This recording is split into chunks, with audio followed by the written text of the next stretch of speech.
स्वागत आपल्या युट्यूब चॅनलवर। तर आपण आज नवीन रेसिपी करून घेणार आहोत, पुलाव भात। चला करूया। इथं बासमती तांदूळ घेतलं आणि 2 तास भिजत ठेवलेलं होतं। आता आपण इथं पाणी गरम केलेलं आहे, याच्यात टाकून घेऊया। हे बघा गरम पाणी केलेलं आहे, याच्यात टाकून घेते मी। हे बघा इथं साहित्य घेतलंय मी, फ्लावर घेतलाय, इथे लसूण घेतलाय, 2 मिरच्या घेतल्यात, आलं घेतलंय आणि चिरलेला कांदा घेतलाय, हिरवी मिरची घेतली आणि फरसबीचे शेंगा घेतल्यात आणि गाजर, इथं मटर घेतले। इथं भांडा गरम झालेला आपल्या, याच्यात तेल टाकून घेते मी।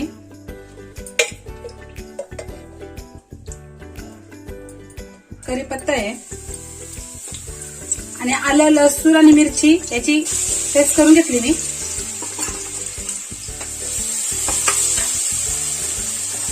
याच्यातच कांदा टाकणार आहे,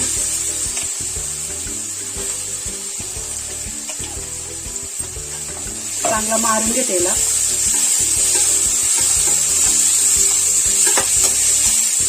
बघा फ्लावर आहे, हे मटर आहे,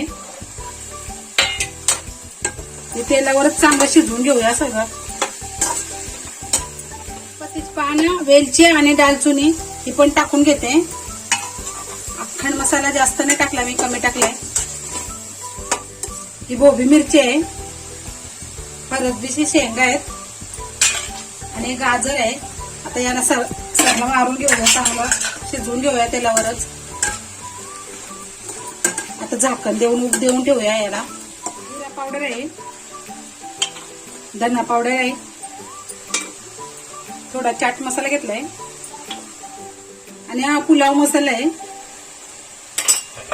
आता मस्त मिक्स करू आणि झाकण देऊन ठेवूया शिजसपर्यंत, चांगलं शिजवून घेणार आहे मी तर।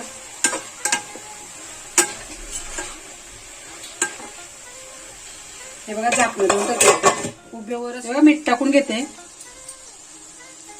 चवीपुरतं टाका। हे बघा जेवढं लागेल तेवढंच घेतले मी।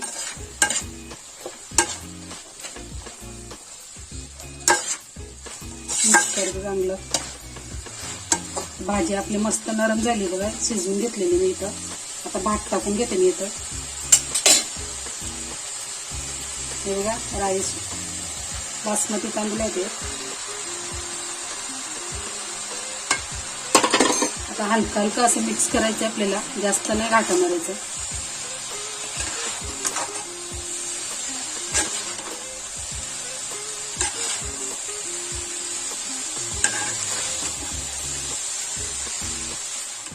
हे बघा असं घाटून घेतलंय मी, जास्त म्हणजे